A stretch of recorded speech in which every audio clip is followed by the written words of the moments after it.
أكبر لا إله إلا الله.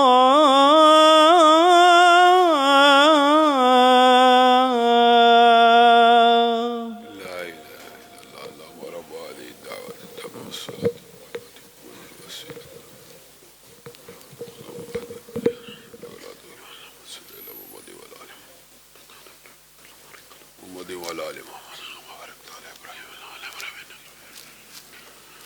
إن الحمد لله نحمده ونستعينه ونستغفره ونؤمن به ونتوكل عليه ونعوذ بالله من شرور أنفسنا ومن سيئات أعمالنا من يهده الله فلا مضل له ومن يضلله فلا هادي له وأشهد أن لا إله إلا الله وأشهد أن محمدا عبده ورسوله أما بعد فإن خير الحديث كتاب الله وخير الهدي هدي محمد صلى الله عليه وسلم وشر الأمور محدثاتها وكل محدثة بدعة وكل بدعة ضلالة وكل ضلالة في النار.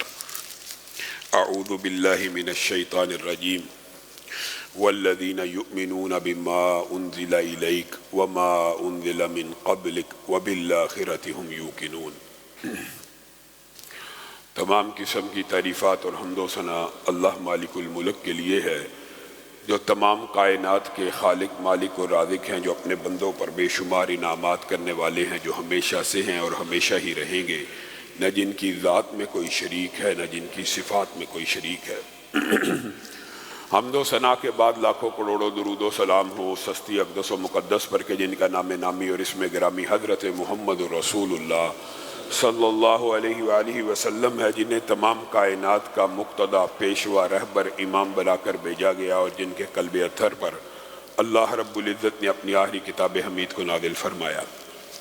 حمد و ثنا اور درود و سلام کے بعد لاکھوں رحمتیں ہوں آپ کے صحابہ پر، تابعین پر، تبع تابعین پر، واعظین، مبلغین، محدثین، مصنفین، مفسرین پر، علماء، دعات، خطباء پر کہ جن کی وجہ سے اسلام ٹھیک اور مکمل حالت میں ہم تک پہنچا۔ معزز سامعین گرامی قدر، آج آپ کے سامنے چند باتیں سیرت کے علاوہ، اگرچہ سیرت کا جز ضرور ہے، غزوہ احد کے جو واقعات ہیں ان کے تسلسل کو بعد میں بیان کیا جائے گا۔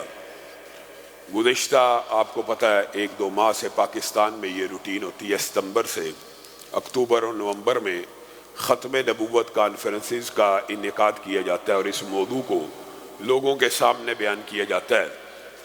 ہم بھی اپنا حصہ دین کے اس سبق اور لیکچر میں ڈالنا چاہتے ہیں۔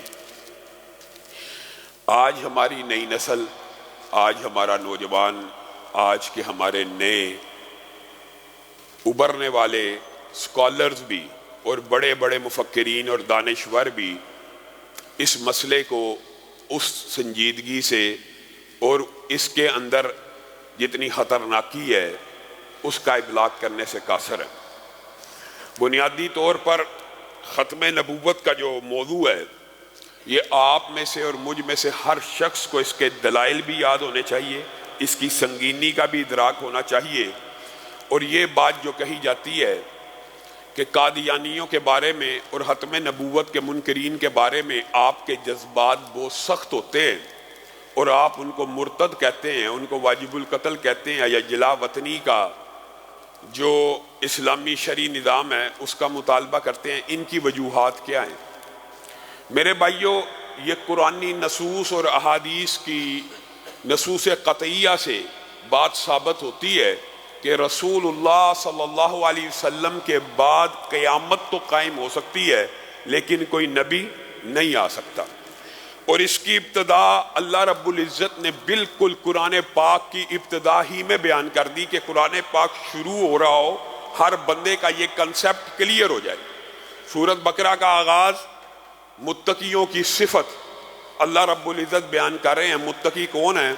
والذین یؤمنون بما انزل الیک وما انزل من قبلک وبالآخرۃ ہم یوقنون۔ یہ ایک آیت بھی اگر ہمارے بچے، نوجوان طبقہ، کالج یونیورسٹیوں میں پڑھنے والے نوجوان یاد کر لیں، قرآن کی ابتدا ہے، پہلی آیات میں سے ہیں، تو پھر کبھی کوئی ٹیچر، کوئی فلسفہ بگاڑنے والا ان کو یہ جو احترام کے جھوٹے سبق پڑھائے جاتے ہیں کہ وہ بھی ایک نبی کے اوپر ایمان لے کے آئے ہیں، اگر آپ ان کے نبی کو دجال کہیں گے، کذاب کہیں گے، وہ پلٹ کر آپ کے نبی کے بارے میں کچھ الفاظ کہیں گے، آپ کو بڑا دکھ لگے گا۔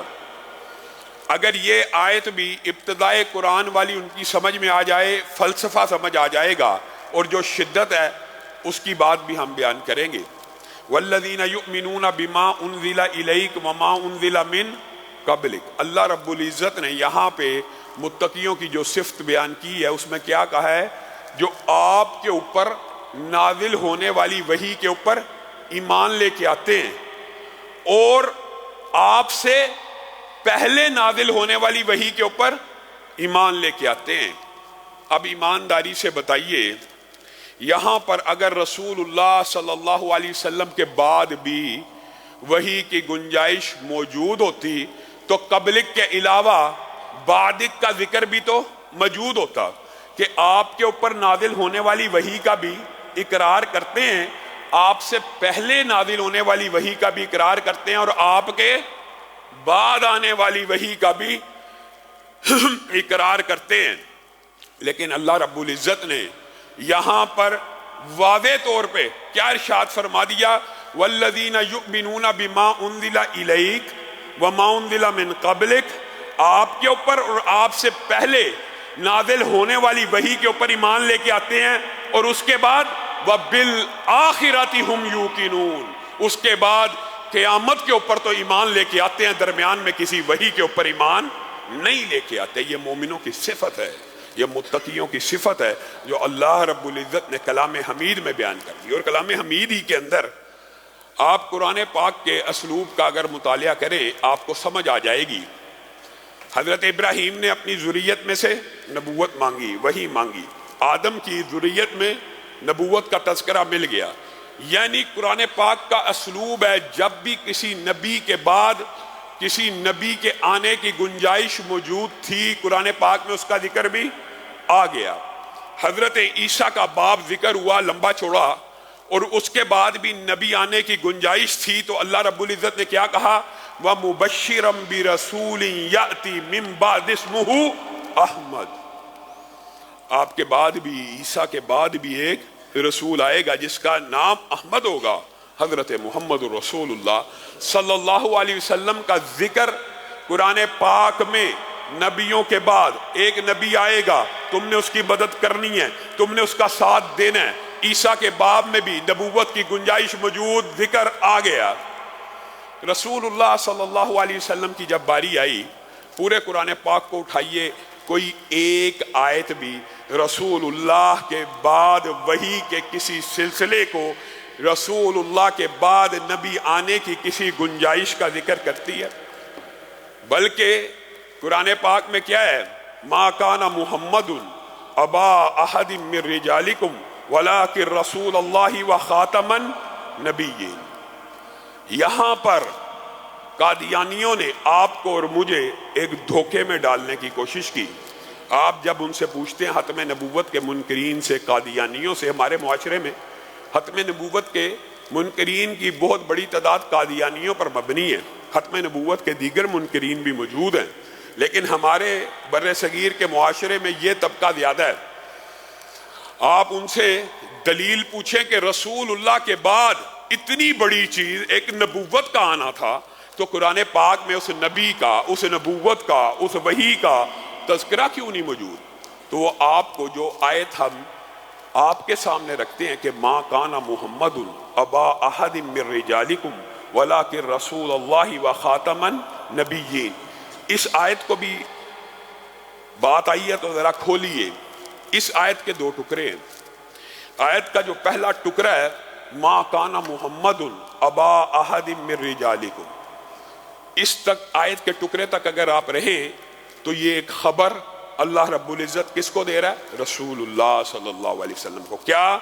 ما کان محمد ابا احد من رجالکم، پیارے حبیب صلی اللہ علیہ وسلم، آپ کا کوئی بیٹا بھی مرد نہیں بنے گا، آپ کا کوئی بیٹا بھی بالغ نہیں ہو سکے گا، آپ مردوں میں سے کسی کے باپ نہیں بن سکیں گے۔ بیٹے ہوں گے، ہوئے، لیکن آپ کا کوئی بیٹا بھی بالغ نہیں ہو سکے گا، مرد نہیں بن سکے۔ خبر غم ہے کہ نہیں؟ خبر غم ہے ایک نبی کے لیے، ایک رسول کے لیے یہ خبر ہے کہ آپ مردوں میں سے کسی کے باپ نہیں ہیں، آپ کا کوئی بھی بیٹا بلوغت تک نہیں پہنچے گا۔ یہ ایک خبر غم تھی، اور قرآن پاک کا طالب علم اس اسلوب کو سمجھتا ہے، لیکن ساتھ ہی اللہ تعالیٰ نے جو مرہم رکھا وہ کتنا عظیم ہے۔ ما کان محمد ابا احد من رجالکم ولیکن رسول اللہ و خاتم النبیین۔ پیارے حبیب، آپ مردوں میں سے کسی کے باپ نہیں بنیں گے، لیکن آپ کو اللہ رب العزت یہ منصب عطا کرے گا کہ جو کسی بھی نبی کے نصیبے میں نہیں آیا، آپ کے سر کے اوپر ختم نبوت کے تاج کو سجا دیا جائے گا۔ کتنا بڑا مرہم ہے۔ قل یا ایھا الناس، پھر اللہ تعالیٰ نے بھی رسول اللہ صلی اللہ علیہ وسلم کے ذکر کو اتنا بلند کرنا چاہا۔ قل یا ایھا الناس، پہلے نبی آئے اپنی قوم کی طرف، اپنی زبان کی طرف، کوئی اپنے کنبے کا، کوئی اپنے قبیلے کا، کوئی اپنی زبان کا بڑا بن کے آیا۔ رسول اللہ صلی اللہ علیہ وسلم کی باری آئی، آپ سرخوں کے بڑے بن کے نہیں آئے، آپ سفیدوں کے بڑے بن کے نہیں آئے، آپ کالوں کے بڑے بن کے نہیں آئے، آپ ایک مدت تک کے لیے نبی بن کے نہیں آئے۔ قل یا ایھا الناس انی رسول اللہ الیکم جمیعا، آپ سارے زمانوں کے ہیں، سارے مکانوں کے بڑے بن کے آئے ہیں، ساری قوموں کے بڑے بن کے آئے ہیں۔ اب خطاب ناس سے تھا، کسی قوم سے نہیں تھا، بنی اسرائیل سے نہیں ہے۔ رسول اللہ کی رسالت کو جب عالمگیر رسالت اللہ رب العزت نے کلام حمید میں کہہ دیا اور وحی کی کوئی گنجائش باقی نہ رکھی اور کہہ دیا آپ کے سر کے اوپر ختم نبوت کا تاج رکھ دیا جائے گا، آپ خاتم النبیین ہیں، اسی آیت سے قادیانیوں نے ایک دلیل اخذ کرنے کی کوشش کی۔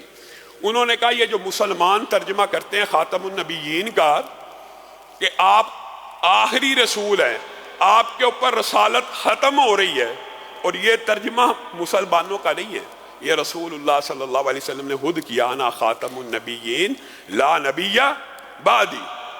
خاتم النبیین کی ٹرانسلیشن بھی رسول اللہ کر کے گئے ہیں، لا نبی بعدی، میرے بعد کوئی نبی نہیں ہے۔ پھر بھی قادیانیوں نے یہ مغالطہ ڈالنے کی کوشش کی، یہاں پہ خاتم النبیین سے جو ختم کا مطلب آپ لیتے ہیں وہ نہیں ہے، بلکہ کیا ہے؟ مہر ہے، مہر ہے، انگوٹھی جس سے مہر لگتی ہے، یہ وہ ہے۔ اچھا جی، آپ کی ٹرانسلیشن مان لیتے ہیں، اس کا کیا مطلب بنا؟ انہوں نے کہا خاتم النبیین سے مراد یہ ہے نبی تراش مہر، ایسی مہر جو نبیوں کو تراشتی ہو۔ کہا رسول اللہ کو اللہ نے یہ منصب دیا کہ آپ جس کے اوپر مہر لگا دیں وہ بھی نبی بن جائے گا۔ یہ ٹرانسلیشن وہ ہے جو قادیانی کرتے،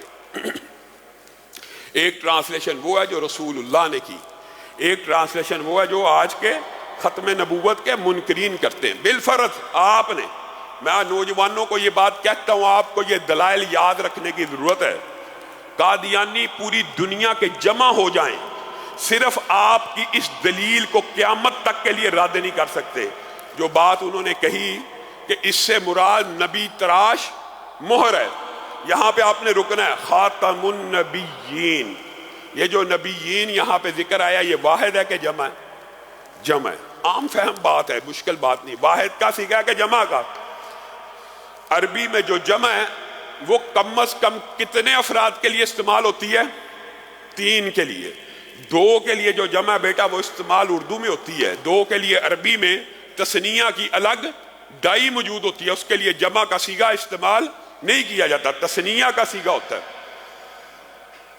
یہاں پہ نبیین میں یہ کیا ہے؟ جمع۔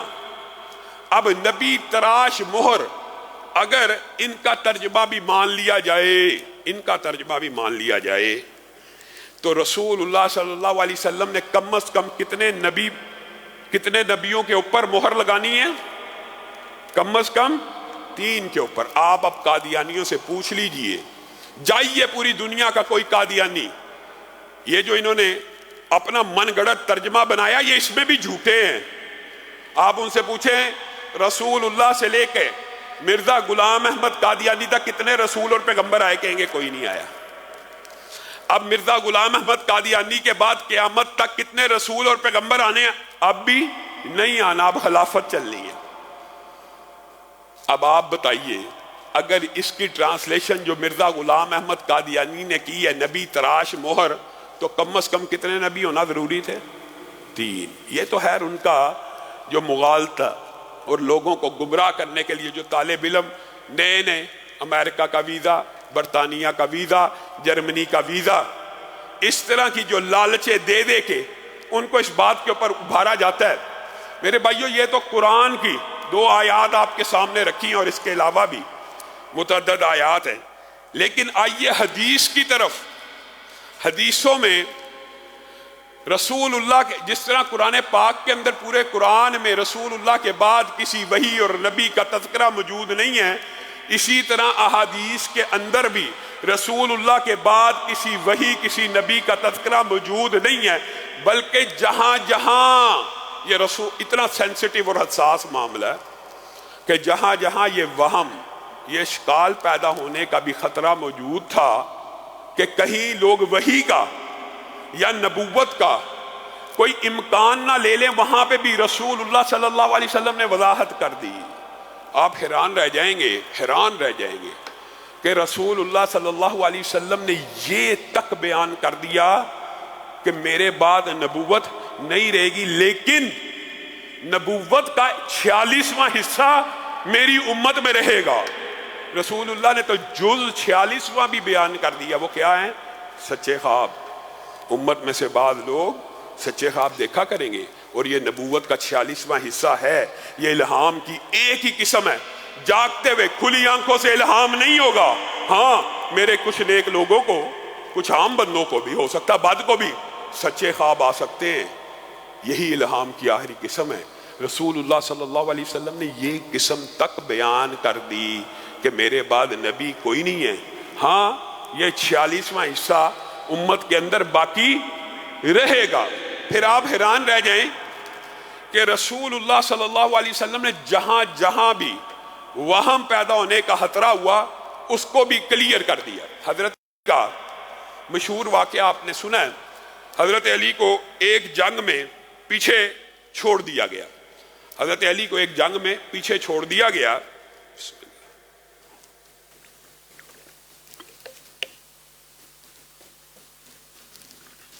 تو حضرت علی کو بعض لوگوں نے یہ باتیں کرنا شروع کر دی کہ ہاں گرمی بہت ہے، جنگ ہے، ہاں جنگ تو مردوں کا کام ہے وغیرہ، تان و تشنیع کا کچھ نہ کچھ کلچر تو ہوتا ہے۔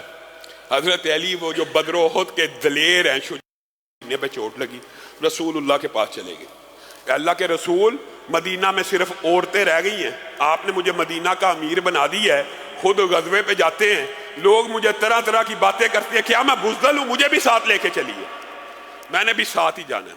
اب حضرت علی جیسا شجاع ہو، دلیر ہو، اور اس کو یہ باتیں کوئی کہے، آپ کا یہ ریاکشن نیچرل تھا۔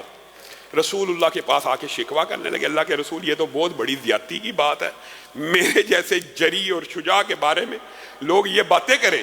تو رسول اللہ صلی اللہ علیہ وسلم نے ان کو تسلی دینے کے لیے ایک لفظ کہا، لیکن یہاں پہ بھی وہم کا اندیشہ موجود تھا، تو اس کو بھی کلیئر کر دیا۔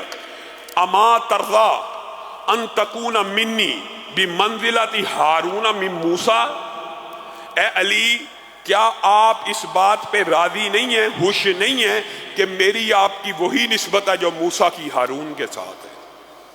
سبحان اللہ، کتنی عظیم نسبت کا ذکر کیا، لیکن یہاں پہ بھی ہلکے سے ایک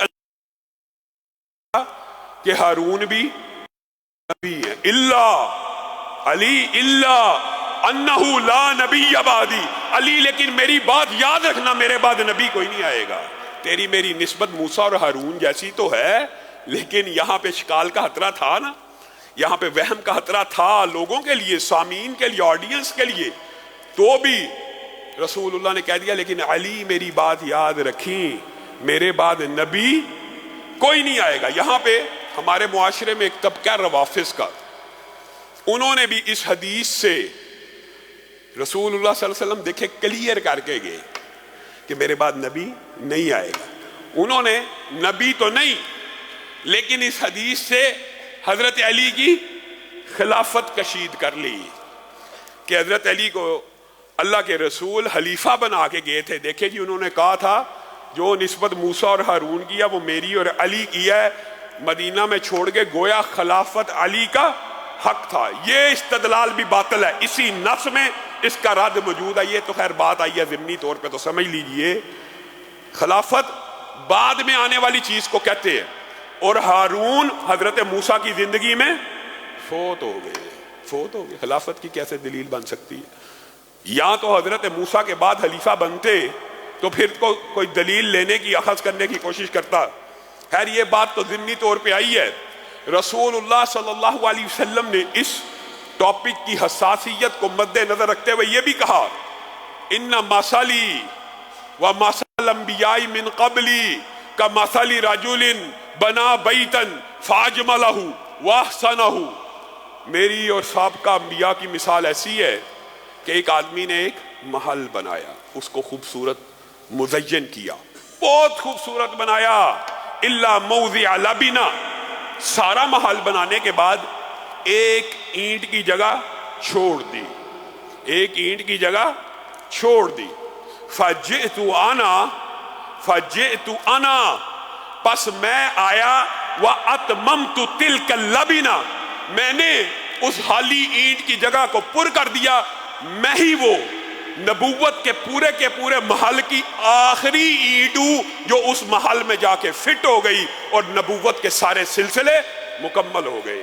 اب اس ایک حدیث سے آپ نے استدلال کرنا, غور کرنا ہے. کیا رسول اللہ صلی اللہ علیہ وسلم نے ایک اینٹ کی خالی جگہ بتائی ہے یا دو کی؟ اگر دو بھی خالی ہوتی تو نبوت کی کوئی گنجائش نکل سکتی تھی. اسی لیے محدثین نے یہ بات کہی ہے, محدثین نے, کہ جو کوئی بندہ رسول اللہ کے بعد نبوت کا دعویٰ کرتا ہے وہ نبوت کے محل کی ایک اینٹ کم از کم چوری کرتا ہے. کیا مطلب؟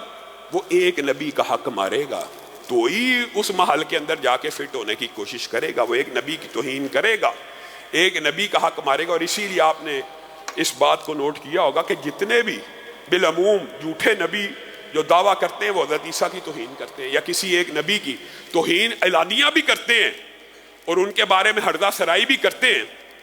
میں تو یہ بات کے اوپر حیران ہوتا ہوں کہ بر صغیر کا یہ جو معاشرہ یہ کیسا خطہ ہے کہ یہاں پہ مرزا غلام احمد قادیانی جیسوں کو بھی امتی میسر آ گئے.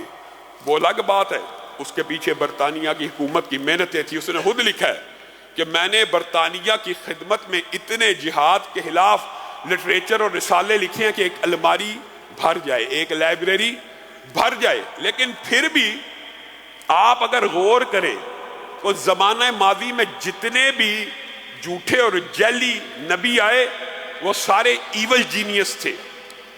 ایول جینیس شیطانی طور کے اوپر ذہین تھے, فتین تھے. حتیٰ کہ ایک شخص ایسا بھی آیا, اس نے لوگوں کے اندر کہا کہ میرا نام لا ہے, لا. اور لا جب اس کا نام مشہور ہو گیا تو وہ مسلمانوں کو اکٹھا کر کے کہنے لگا یہ جو آپ حدیث پڑھتے ہیں لا نبی آبادی, لا نبی آبادی, یہ راوی کو غلطی لگی ہے. یہ اصل میں کیا تھا؟ لا نبی بعدی, مبتدا اور خبر تھی. لا نبی بعدی نہیں تھا بلکہ لا نبی بعدی تھا. رسول اللہ یہ کہہ کے گئے ہیں کہ میرے بعد لا نامی شخص نبی ہوگا, لا نبی بعدی. اتنے جینیس انٹیلیجنٹ لوگوں کو دھوکہ دینے کے لیے, مغالطہ ڈالنے کے لیے. اور ایک عورت نے بھی اسی لیے دعوی نبوت کیا تھا. اس نے کہا حدیث میں لا نبی بعدی تو ہے, لا نبیت بعدی تو نہیں ہے. تو اس کا مطلب یہ ہے عورتوں میں نبوت آ سکتی ہے. اسی طرح خلیفہ ہارون الرشید کے دور میں ایک شخص نوح مشہور ہوا, اس نے بھی دعوی نبوت کیا تھا.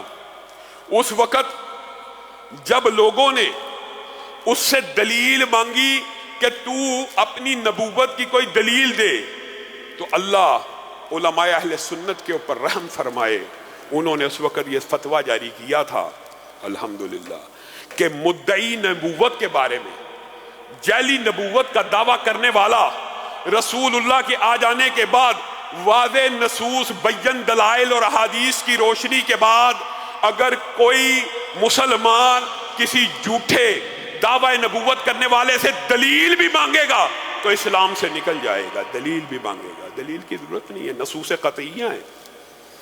لیکن اس سے جب یہ سوال کیا گیا تو اپنا مقدمہ پیش کر, تو کیا کہتا ہے؟ کہا قرآن پاک میں وہ جو نوح کی آیت ہے نا کہ 950 برس رہے, 1000 برس رہے مگر 50 سال کم, میں وہی نوح 50 برس پورے کرنے کے لیے آ گیا ہوں, میرے پیچھے چلو. اتنے لوگ ذہین اور انٹیلیجنٹ تھے. اور یہ ایسا غبی ہے, ایسا احمق ہے کہ کہتا ہے میری ایک جیب میں مٹی کا ڈیلا ہوتا تھا اور دوسری جیب میں گڑ کا ڈیلا ہوتا تھا, میں مٹی سے استنجا کیا کرتا تھا, لیکن چونکہ میں بچہ تھا اور میں کھیل کود میں پڑا رہتا تھا, گڑ کا ڈیلا منہ میں ڈالنے کی بجائے مٹی کا ڈیلا منہ میں ڈال لیا کرتا تھا. اپنی بیوقوفیاں, اپنی بیوقوفیاں. اور ایسی ایسی بکواس کی ہے آپ سن کے حیران رہ جائیں. میری جب شادی ہوئی میں شادی کے قابل نہیں تھا, میری جب شادی ہوئی میں شادی کے قابل نہیں تھا, لیکن شادی کو 5 ماہ نہیں تھے گزرے بچہ ہو گیا. یہ میرا معجزہ ہے.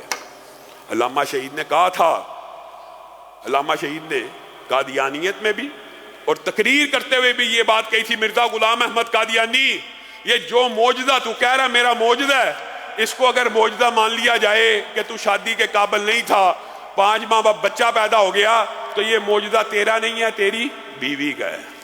تیرا کون سا معجزہ ہے؟ اور یہ اپنے بارے میں اتنا غبی ہے, اپنے بارے میں. اور معاذ اللہ کہتا ہے حسین جیسے, معاذ اللہ حسین جیسے کیا ہیں؟ لاکھوں حسین میری جیب میں پھرتے, میری سیر کربلا میں ہے. تم مردہ علی کی بات کرتے ہو, میں زندہ علی تم میں موجود ہوں. فاطمہ کی بات کرتے ہو, انہوں نے تو معاذ اللہ مجھے سب کچھ اپنا دکھا دیا. اور پھر اس کے امتی ایسی بک بک کرتے ہیں, کہتے ہیں محمد پھر اتر آئے ہیں ہم میں اور پہلے سے بڑھ کے ہیں اپنی شام میں. محمد جس نے دیکھنے ہوں اکمل, غلام احمد کو دیکھے قادیاں میں. لعنت ہو ان کے اوپر اللہ کی. یہ ایسے فتنے باز لوگ ہیں, ایسے دجال اور کذاب ہیں. آپ ہم سے کہتے ہیں ان کے اوپر سختی کیوں کی جاتی ہے؟ یہ رسول اللہ کا منہج ہے کہ رسول اللہ کے بعد جو بھی نبوت کا دعویٰ کرے گا وہ دجال تو ہو سکتا ہے, کذاب تو ہو سکتا ہے, وہ نبی نہیں ہو سکتا. یہ دجال اور کذاب کے لفظ امتیوں کے ہیں کہ رسول اللہ کے؟ دجال بھی مبالغے کا سیگا, کذاب بھی مبالغے کا سیگا. یہ سختی رسول اللہ کی ہے. رسول اللہ دنیا سے چلے گئے, امت محمدیہ کا جو پہلا اجماع ہوا, پہلا اجماع, آپ نے منکرین زکوٰۃ وغیرہ حضرت ابو بکر کے موقف پڑھے ہوئے ہیں, لیکن آپ کو شاید یہ علم نہیں ہے صحابہ کا جو پہلا اجماع ہوا وہ اس بات کے اوپر ہوا کہ مدعی نبوت صرف واجب القتل نہیں ہے بلکہ نبوت کا دعویٰ کرنے والے کے پیروکار بھی واجب القتل ہیں. پہلا اجماع امت کا اس بات کے اوپر ہوا.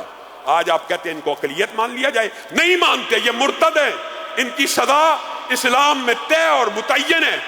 ہاں یہ بات مانتے ہیں کہ یہ سزا میں نے اور آپ نے نہیں دینی. کس نے دینی ہے؟ اسلامی ریاست نے دینی ہے. اسلامی ریاست کا فرض ہے کرتارپور کے اوپر ان کے لیے راہداریاں نہ بنائی جائیں, ان کو یا تو جلا وطن کیا جائے یا تحقیق کیا جائے. اقلیت وہ ہوتی ہے جو سچ بولتے ہوئے اپنے سابقہ کتابوں اور نبیوں کے اوپر یقین رکھے. یہ اقلیت نہیں ہوتی. ایک بوتل ہے کوکو کولا کی یا پیپسی کی, اس کے اوپر آپ گھر سے پانی بھر کے کوکو کولا کا سٹیکر لگائیں, آپ کے اوپر مقدمہ ہو جائے گا. آپ جیلی پن کر رہے ہیں. یہ بے ایمان مسلمان بن کے مسلمان کی صفوں میں گھس کر مسلمانوں کو کاٹتے ہیں, مسلمانوں کی جڑوں کے اوپر حملہ آور ہیں. ان کو ہم مسلمان مان لیں, ان کو ہم اقلیت مان لیں اسلامی شریعت کا. اور یہ منہج صحابہ کا منہج ہے. مسیلمہ کذاب کے ساتھ جنگ میں پوری رسول اللہ کی زندگی میں اتنے صحابہ شہید نہیں ہوئے جتنی اس ایک اکیلی جنگ میں 1200 سے زائد صحابہ نے اپنی جان کا نذرانہ پیش کیا. 1200 سے زائد. 28,000 مرتدوں کو واصل جہنم کیا. 28,000 40,000 میں سے. آپ نے اس کو بڑا چھوٹا معاملہ سمجھا ہوا اور آپ کے نزدیک ان کی عزت کی جائے. یہ عزت کے قابل نہیں ہے. ان کو یا دجال کہا جائے گا یا کذاب کہا جائے گا. اسلامی شرعی ریاست ہو, ان کو جلا وطن کیا جائے گا یا تحقیق کیا جائے گا. ان کو اقلیتوں کے حقوق بھی نہیں دیے جا سکتے جب تلک یہ اعلانیہ اپنے آپ کو غیر مسلم اور کافر اپنے آپ کو غیر مسلم ڈکلیئر کر دے. پھر ان کے بارے میں علماء اجتہاد کریں کہ یہ اقلیت کے فلسفے میں آتے ہیں تو اپنے آپ کو مسلمان کلیم کرتے ہیں. اور میرے ذہن میں یہ بات آ رہی ہے کہ آج کل کے مسلمان اگر اس دور میں بھی ہوتے نا تو کیا کہتے؟ جی مسلمہ تو اپنی اذان میں اشہد ان محمدن کہہ رہا ہے. مسلمہ کذاب بھی جو اذان دیا کرتا تھا اس اذان میں رسول اللہ کی رسالت کا اقرار کیا کرتا تھا. یہاں پہ انہوں نے کہا کہ یہ جی آپ بڑے سخت ہیں، جی آپ باقی لوگوں کے بارے میں بڑی نرمی کرتے ہیں، ان کے بارے میں بہت زیادہ سختی کرتے ہیں. اللہ رب العزت رسول اللہ اور صحابہ کے منہج مستقیم کے اوپر ہم سب کو چلنے کی توفیق عنایت فرمائے.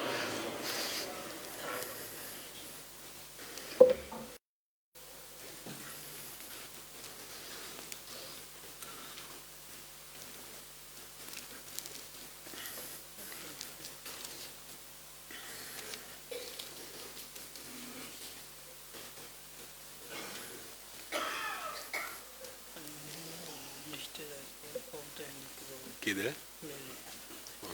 والدہ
ان الحمد لله نحمده ونستعينه ونستغفره ونؤمن به ونتوكل عليه ونعوذ بالله من شرور انفسنا ومن سيئات اعمالنا من يهده الله فلا مضل له ومن يضلل فلا هادي له واشهد ان لا اله الا الله واشهد ان محمدا عبده ورسوله.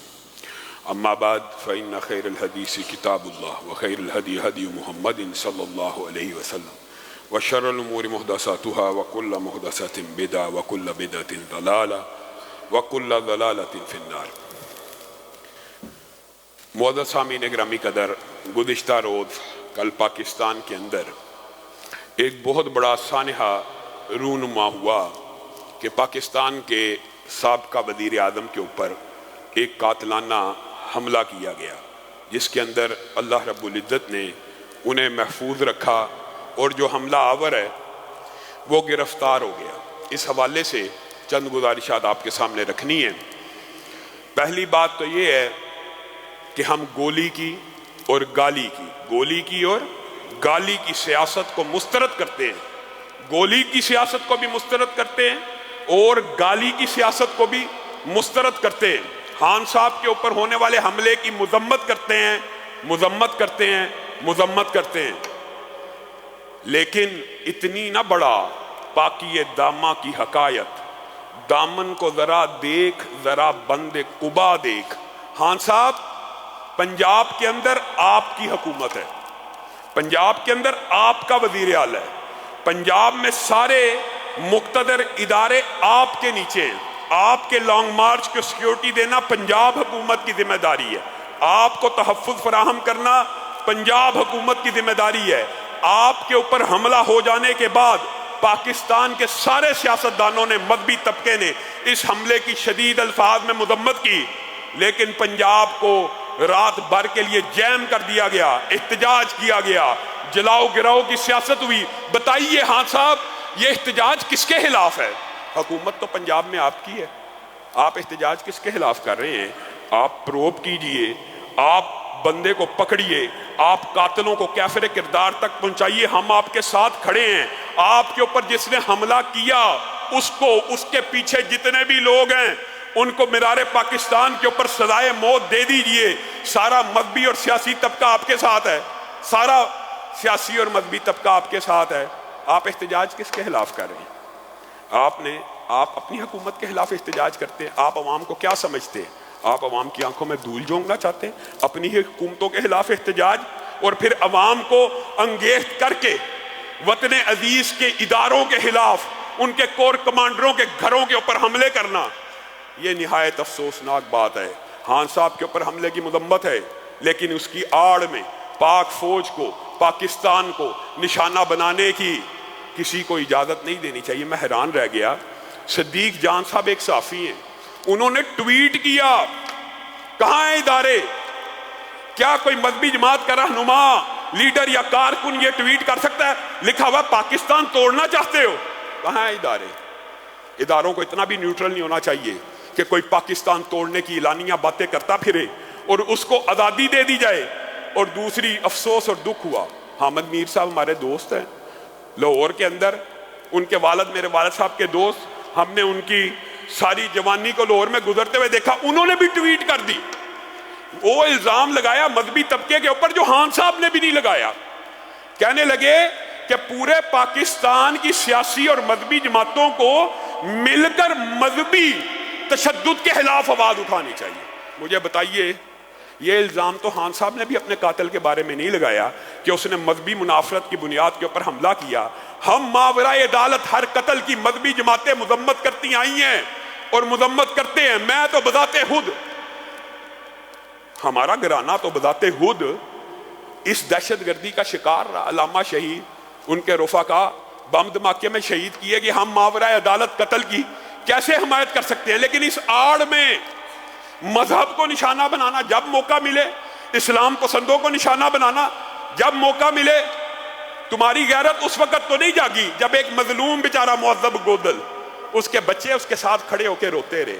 خان صاحب کی بھی معاشرے میں اہمیت ہے، مانتے ہیں، وزیر اعظم رہے ہیں، لیکن وہ بھی ایک انسان کا ہی بچہ تھا جس کو گولیاں ماری گئی، مر گئے، اس کے بچے اس کے ساتھ بلبلاتے رہے، کراہتے رہے، روتے رہے، سسکتے رہے۔ کسی ظالم کو ترس نہیں آیا کہ اس کی لاش کو بھی اٹھا لے؟ آپ فٹافٹ موقع چاہیے مذہب پسندوں کے اوپر، اسلام پسندوں کے اوپر حملہ آور ہو جاتے ہیں۔ حامد میر صاحب، آپ گواہ ہیں، سندھ کے اندر میری بھی عمر ہے، اور یہ جو بزرگ ہیں یہ بھی سب عین شاہد ہے، جو نوجوان ہیں شاید وہ نہ جانتے ہو، ہم نے اپنی زندگی کے 25-30 سال ہر روز کراچی میں، ہر روز سندھ میں 100 افراد کی لاشیں اٹھتی ہوئی دیکھی ہیں۔ اور وہ ایسا ظالم تھا، کوئی اس کی پریس کانفرنس نہیں تھا روک سکتا۔ اگر الطاف حسین صاحب کی پریس کانفرنس کو ٹی وی روکنے کی کوشش کرتا تھا، وہ اس ٹی وی اسٹیشن کو آگ لگ جاتی تھی۔ وہ ٹی وی کے اوپر آ کے بوری بند لاشوں کی دھمکیاں دیا کرتا تھا۔ پاکستان کے اندر سب سے زیادہ قتل، جو سب سے بڑا سچ ہے، کہتا ہوں وہی بات، سمجھتا ہوں جسے حق۔ آپ نے مذہب پسندوں کو، اسلام پسندوں کو، یہ فرقہ واریت کی وجہ سے معاشرے میں یہ ہو گیا جی، تشدد کی وجہ سے قتل قتال ہو گئے۔ اللہ کی قسم پاکستان میں سب سے زیادہ قتل اگر منافرت کی بنیاد پہ ہوئے ہیں تو سیاسی منافرت کی وجہ سے ہوئے ہیں۔ ہر روز بتائیے 25 سال ہر روز 50 اور 100 لاشیں سندھ میں اٹھتی رہی۔ حامد میر صاحب تب آپ کہاں تھے؟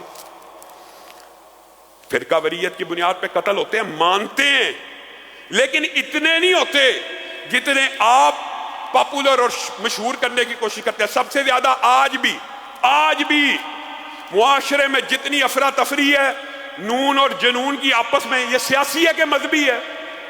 ایمانداری سے بتاؤ یار، سیاسی ہے نا؟ الزام مذہب پسندوں کے اوپر، الزام اسلام پسندوں کے اوپر، لڑائی سیاسی ہو رہی ہے۔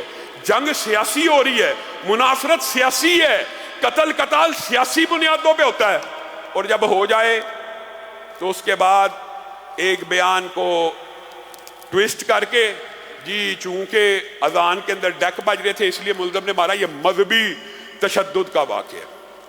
یاد رکھیے ہمارے لیے کوئی سیاستدان ریڈ لائن نہیں ہے، ہمارے لیے سب سے بڑی ریڈ لائن اسلام ہے، ہمارے لیے سب سے بڑی ریڈ لائن پاکستان ہے۔